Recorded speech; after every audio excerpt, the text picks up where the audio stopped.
Hello and welcome student. हम trigonometry जो chapter पढ़ रहे थे उसके सेकेंड वीडियो लेक्चर में आ गए। फर्स्ट वाले वीडियो लेक्चर में हमने 0 डिग्री और 90 डिग्री जो एंगल है उसके बारे में हमने पढ़ा कि 0 डिग्री और 90 डिग्री में अलग अलग ट्रिग्नोमेट्रिक रेशियो, अलग अलग ट्रिग्नोमेट्रिक रेशियो का मतलब साइन, कॉस, टैन, कॉट, सेक, कॉसेक, इन सब में 0 डिग्री की क्या वैल्यू रहती है और 90 डिग्री की क्या वैल्यू रहती है, ये हमने फर्स्ट वीडियो लेक्चर में पढ़ा। अब हम सेकेंड वीडियो लेक्चर में 3 और हमें डिग्री के एंगल पढ़ने हैं, एक 30 डिग्री, एक 60 डिग्री और उसके बाद हमें एक 45 डिग्री और पढ़ना है। तो सबसे पहले हम शुरू करते हैं 30 डिग्री और 60 डिग्री को। तो सबसे पहला है किस तरह से इसको सॉल्व करना है। देखो, मैंने पहले भी पेपर में बोला था कि ये जो हम मेथड सीख रहे हैं कि ये एंगल की वैल्यू कैसे निकाल रहे हैं, ये पेपर में नहीं पूछा जाएगा। मेन है कि हमें एंगल की वैल्यू याद होनी चाहिए, वो जो लास्ट में जो टेबल आएगी वो टेबल हमें याद होनी चाहिए, उससे हम क्वेश्चंस को कर पाएंगे। ये हमें इसलिए सीखना है क्योंकि हमें एक जनरल कॉन्सेप्ट भी बनाना पड़ेगा, क्योंकि जब आप आगे की क्लासों में जाओगे 11th-12th में और अगर आप मैथमेटिक्स लेते हो तो आपका जनरल एक कॉन्सेप्ट बनना चाहिए कि किस तरह से ये एंगल आया। ऐसा नहीं होना चाहिए कि हमने सब रट रखा है, ऐसा नहीं होना चाहिए, क्योंकि मैथमेटिक्स में हर चीज़ का कोई कॉन्सेप्ट होता है। Construct an equilateral triangle ABC of side 2 है। हमें एक इक्विलेटरल ट्राइंगल बनाना है, जैसे यहाँ बना रखा है, एक इक्विलेटरल ट्राइंगल बनाया मैंने और उसकी साइड क्या ली, 2A ली। आप सोच रहे हो सर इसने 2A क्यों ली साइड, A ले लेता या X ले लेता। X तो हम ले सकते हैं, A भी ले सकते, कोई दिक्कत नहीं। ये 2A इसलिए लिया क्योंकि यहाँ से जब हम एक परपेंडिकुलर डालेंगे, आपको दिख रहा है ये परपेंडिकुलर डाला है, और जब इक्विलेटरल ट्राइंगल में परपेंडिकुलर डाला जाता है, आपने 9th में भी पढ़ा होगा जब ट्राइंगल के प्रूफ, तो ये उसको क्या करता है, हाफ हाफ पार्ट्स में डिवाइड करता है। क्योंकि ये BC तो पूरा क्या है, 2A है, हमने 2A लिया तो ये A हो जाएगा, BD कितना A हो जाएगा और DC भी कितना हो जाएगा, A। लेकिन अगर हम इक्विलेटरल ट्राइंगल की वैल्यू अगर A ले लें, क्या ले लें, A ले लें, तो फिर आधा करेंगे तो ये वाला पार्ट A/2 हो जाएगा और ये वाला पार्ट A/2 आधा ऐसे ही होगा। तो फिर कैलकुलेशन करने में थोड़ी दिक्कत आएगी, इसीलिए कैलकुलेशन को बचाने के लिए लोग क्या करते हैं, साइडों को क्या ले लेते हैं, 2A ले लेते हैं। आप 3A ले लो, 4A ले लो, 5A ले लो। लेट में तो हम कुछ भी लेट कर सकते हैं ना, तो हम कुछ भी लेके उसको क्या कर सकते हैं, सॉल्व कर सकते हैं। ठीक है, नेक्स्ट। अब आप जानते हो इक्विलेटरल ट्राइंगल के सारे एंगल कितने डिग्री के होते हैं, 60 डिग्री के। कितने डिग्री के होते हैं, 60 डिग्री के। तो ये भी कितने का हो जाएगा, 60 डिग्री का। अब एक बात हमें देखना है, हमें क्या करना है, इस A वर्टेक्स से हमें क्या डालना है, एक परपेंडिकुलर डालना है। हमें कौन से वर्टेक्स से, A वर्टेक्स से हमें क्या डालना है, परपेंडिकुलर डालना है। तो हम क्या करेंगे, इस A वर्टेक्स से क्या डालेंगे, एक परपेंडिकुलर डालेंगे। कितने डिग्री का, यानी 90 डिग्री का हम एक परपेंडिकुलर डालेंगे। ये भी 90 का हो जाएगा। इसको मान लो मैंने क्या नाम दे दिया, D नाम दे दिया। तो जब हम इक्विलेटरल ट्राइंगल में परपेंडिकुलर डालते हैं तो ये जो ये एंगल होता है, ये 60 डिग्री का एंगल है, इसको भी ये दो पार्ट्स में बाइसेक्ट करता है। एक 30 डिग्री का हो जाएगा और ये वाला एंगल भी क्या हो जाएगा, 30 डिग्री का। इसका मतलब है इस वाले एंगल का नाम क्या है, BAD, यानी एंगल BAD कितने का हो जाएगा, 30 डिग्री का। और एंगल CAD भी कितने का हो जाएगा, 30 डिग्री का। तो ये कॉन्सेप्ट होता है किसमें, इक्विलेटरल ट्राइंगल में। हम जानते हैं कि ये साइड 2A है, हमने इक्विलेटरल ट्राइंगल की साइड 2A ली, और ये जो BC है ये पूरी साइड कितनी है, 2A है। तो ये जो BD है ये कितना हो जाएगा, A, और ये DC भी कितना हो जाएगा, A हो जाएगा। तो ये हमारा एक कॉन्सेप्ट तैयार हुआ पहले। अब देखो, अब इस ट्राइंगल का भले आप ये वाला पार्ट लो या ये वाला पार्ट लो, इन दोनों में से किसी भी पार्ट से हमारा सॉल्यूशन निकलेगा। मान लो मैंने इस साइड वाला पार्ट लिया और मैंने बनाया ये आधा ट्राइंगल आपके लिए। ठीक है, ये है A, ये है D और ये क्या है, B। इसकी वैल्यू क्या है, 2A है, इसकी वैल्यू है A। ये कितने का एंगल है, 90 डिग्री का। क्या हम AD की वैल्यू निकाल सकते हैं, आप बोलोगे सर बिल्कुल निकाल सकते हैं, पाइथागोरस थ्योरम से। क्योंकि 90 डिग्री के इधर वाला क्या हो जाएगा, हाइपोटेनिस, और ये बेस, और ये क्या हो जाएगा, परपेंडिकुलर। यानी हाइपोटेनिस का स्क्वायर यानी AB का स्क्वायर किसके इक्वल है, AD के स्क्वायर प्लस BD का स्क्वायर। तो ए बी का स्क्वायर यानी ए बी की वैल्यू हमें दे रखी है, क्या है ए बी की वैल्यू 2a, तो यहाँ हो जाएगा 2a का square equal to A D कितना है हमें पता नहीं है, ए डी हमें निकालना है, और बी डी कितना है a, तो a का स्क्वायर, तो 2a का स्क्वायर, 2 का स्क्वायर क्या होता है 4, और a square equal to A D square plus क्या हो जाएगा ये भी a स्क्वायर, a स्क्वायर उधर जाएगा तो क्या हो जाएगा माइनस का, तो ए डी स्क्वायर की वैल्यू क्या आएगी 4a square minus a square, यानी ये a स्क्वायर जाएगा तो माइनस हो जाएगा, तो ए डी स्क्वायर की क्या वैल्यू आ जाएगी 4a स्क्वायर में से a स्क्वायर को माइनस करेंगे तो क्या आएगा 3a स्क्वायर, और फिर ए डी की वैल्यू निकालना है तो हमें क्या लगाना पड़ेगा रूट 3a स्क्वायर, और रूट अंडर रूट 3 का तो रूट निकलता नहीं है तो ये तो रूट ही रहेगा, और a स्क्वायर 2 है तो रूट से बाहर आएगा तो क्या रह जाएगा a, तो इसलिए क्या वैल्यू आ जाएगी रूट 3a, तो ए डी की वैल्यू क्या आ गई रूट 3a, ये रूट में नहीं है, a रूट में नहीं है, बस 3 क्या है रूट में है, a हमारा क्या नहीं है रूट में नहीं है, रूट 3a, क्योंकि a स्क्वायर था तो स्क्वायर से तो स्क्वायर कैंसिल हो गया, तो a क्या हो जाएगा रूट से बाहर निकल जाएगा, तो हमारे ये ad की वैल्यू देखो यहाँ निकाल रखा है, इसी तरीके से क्या हो जाएगा रूट a, तो यहाँ तक आपको समझ में आ गया। अब हमें बाकी का काम करना है। अब हमारे ट्राइंगल में हमारी सब वैल्यू आ गई है, परपेंडिकुलर की वैल्यू भी आ गई, हाइपोटेनिस की भी वैल्यू आ गई। अब हमें सारे एंगल एक एक करके फाइंड करना है। देखो अब कैसे करेंगे,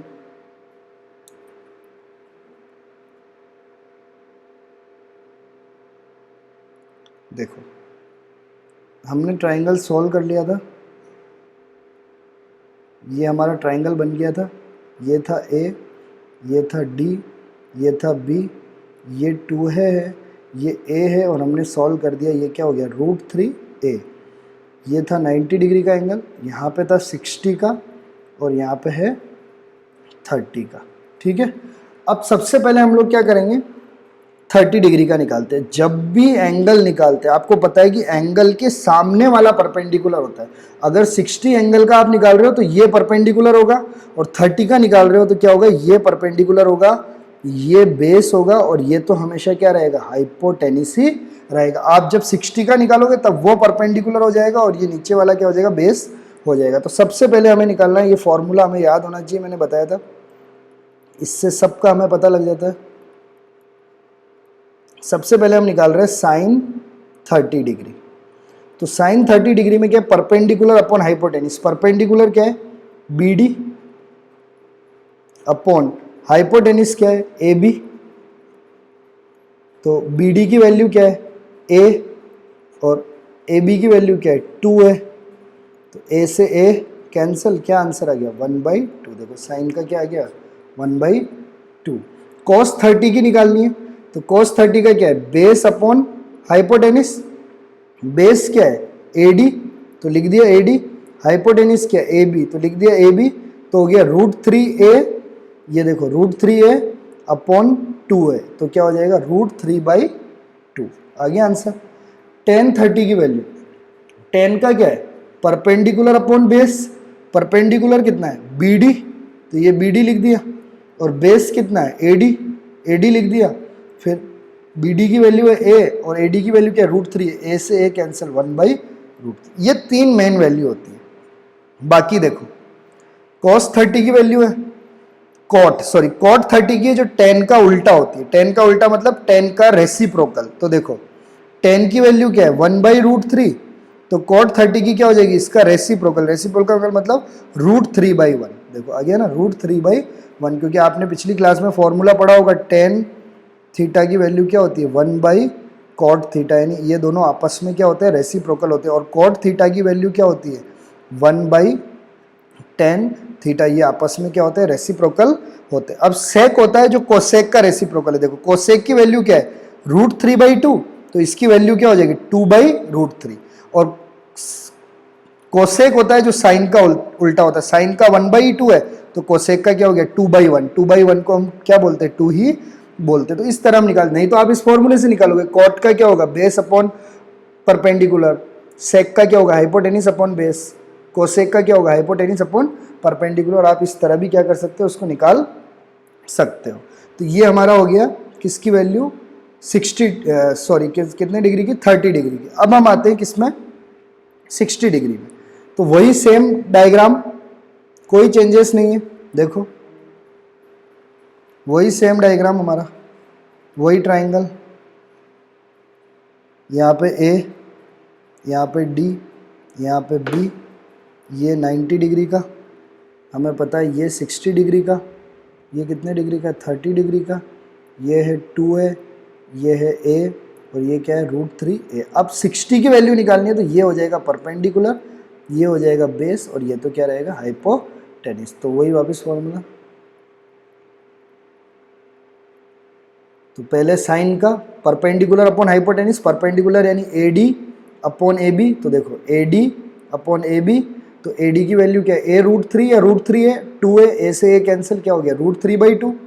cos 60 की value base upon hypotenuse, base क्या है, BD अपॉन AB, तो BD अपॉन AB, तो a अपॉन 2 है, तो ये भी क्या आ गया, 1/2। आपको ही सॉल्व करना है। देखो tan 60 की वैल्यू परपेंडिकुलर अपॉन बेस, ये रहा परपेंडिकुलर क्या है, √3 है अपॉन बेस a से a कट जाएगा, तो क्या आ जाएगा, √3 आ जाएगा। अब बस उल्टा देखो, cot 60 इसका उल्टा, √3/1 है तो 1/√3।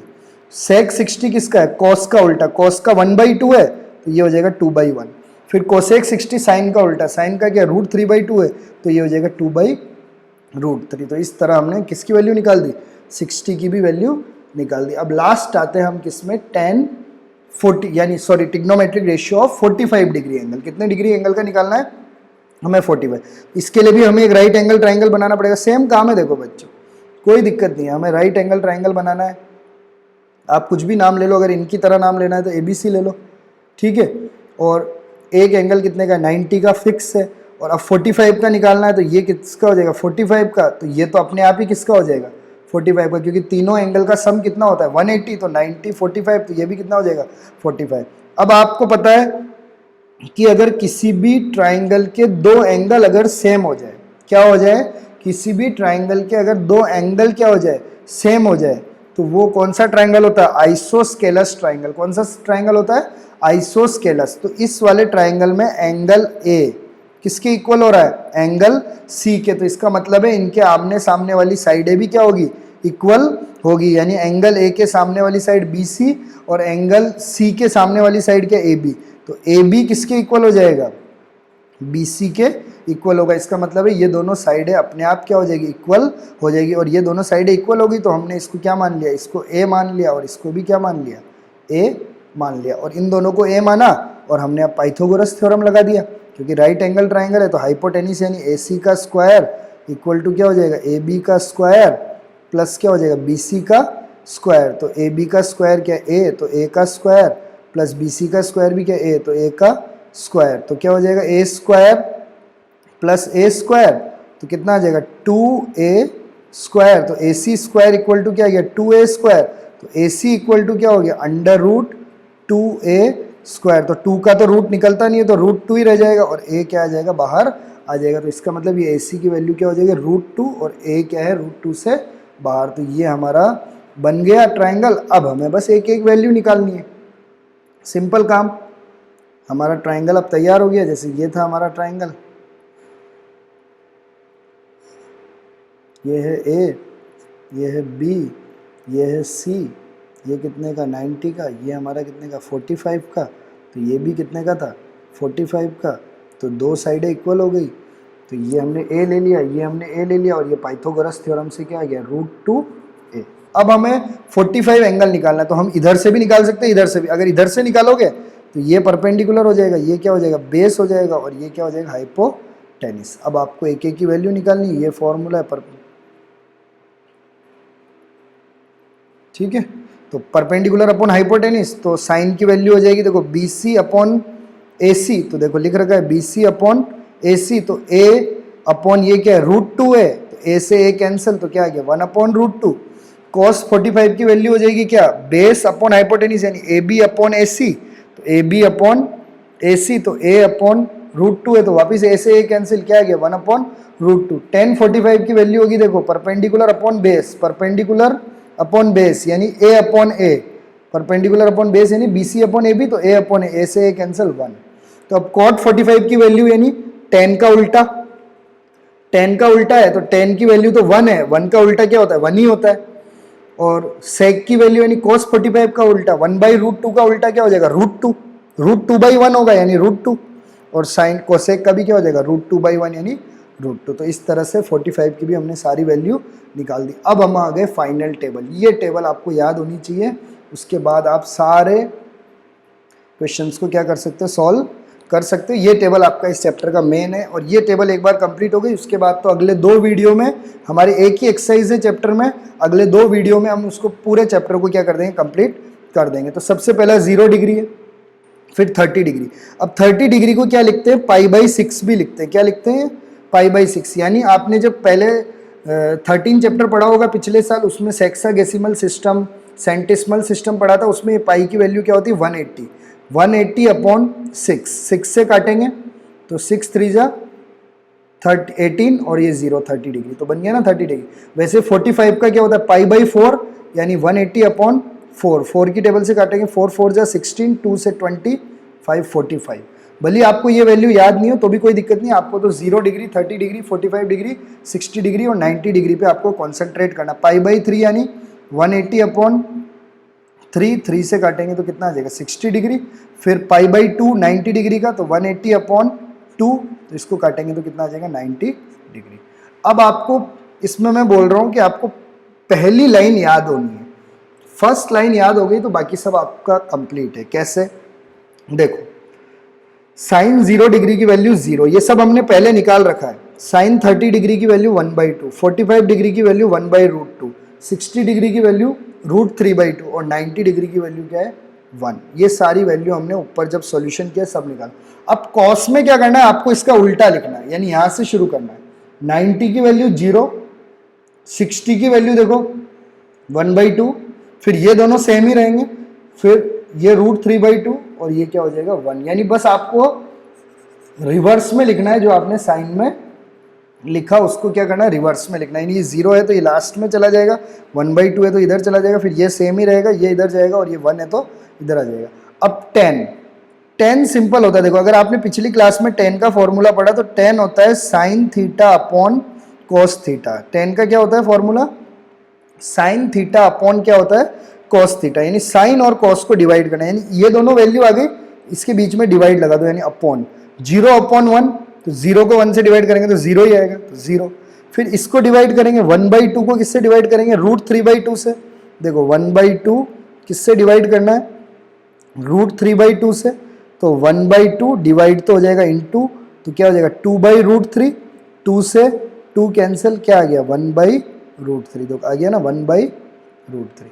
इसको डिवाइड करेंगे, इसमें देखो √2 से √2 कट जाएगा तो इसका क्या आंसर आ जाएगा, 1 आ जाएगा। फिर इसको डिवाइड करेंगे, इसमें भी ये 2 से 2 कट जाएगा तो क्या आ जाएगा, √3/1 यानी √3 आ जाएगा।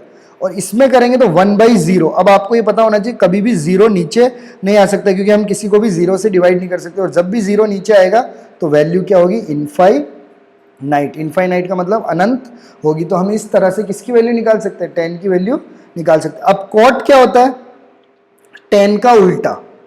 तो देखो इनफाइनाइट है तो ये इनफाइनाइट यहां आ जाएगा, इसको रेसिप्रोकल कर दो तो √3 ऊपर चला जाएगा, 1 का रेसिप्रोकल 1 ही होता है। इसको रेसिप्रोकल कर दो तो ये नीचे 1 है तो ये 1 ऊपर आ जाएगा, और इनफाइनाइट का रेसिप्रोकल करोगे तो क्या आ जाएगा, 0 आ जाएगा, और यहाँ पे 0 का इनफाइनाइट। अब सेक है, ये कॉस का उल्टा होता है। कॉस में देखो 1 तो इधर भी 1, इधर √3/2 है तो इसका उल्टा कर दो 2/√3, 1/√2 है तो √2/1 हो जाएगा, फिर 1/2 है तो 2 ही रह जाएगा, 2/1 है तो 2 रह जाएगा, और 0 है तो क्या आ जाएगा, इनफाइनाइट आ जाएगा। कोसेक है तो साइन का उल्टा हो जाएगा, 0 है 0 नीचे आ जाएगा तो इनफाइनाइट हो जाएगा, 1/2 है तो 2 रह जाएगा, 1/√2 है तो √2 हो जाएगा, √3/2 है तो 2/√3 हो जाएगा, और 1 है तो 1/1 क्या हो जाएगा, 1 हो जाएगा। तो इस तरह ये टेबल क्या हो जाएगी, कंप्लीट हो जाएगी। आप सोच रहे होंगे कि सर हमें तो ये रटना पड़ेगा, रटने की कोई ज़रूरत नहीं है। जैसे जैसे हम क्वेश्चन करेंगे और हम वैल्यूज़ को क्या करेंगे, यूज़ करेंगे, तो अपने आप हमें क्या हो जाएगा, याद हो जाएगा। जैसे आपको याद है ना 5 का स्क्वायर क्या होता है तो आप बोलते हो 25, 6 का क्या है 36, 7 का क्या है 49, 8 का क्या है 64, 9 का क्या है 81, 10 का क्या है 100। तो ये सब आपको कैसे याद हुआ, आप धीरे धीरे जब उनको यूज़ करोगे तो हमें धीरे धीरे क्या हो जाएगा, याद। शुरू में हम टेबल में देख कर यूज़ करेंगे, फिर बाद में हमें धीरे धीरे क्या हो जाएगा, याद हो जाएगा। अब हमारा ये पूरा कॉन्सेप्ट क्लियर हो चुका है। अब हमें क्या करना है, एग्जाम्पल्स को सॉल्व करना है और फिर क्या करना है, एक्सरसाइज को सॉल्व करना है। आशा करता हूँ आपको वीडियो पसंद आया होगा। Thank you for watching.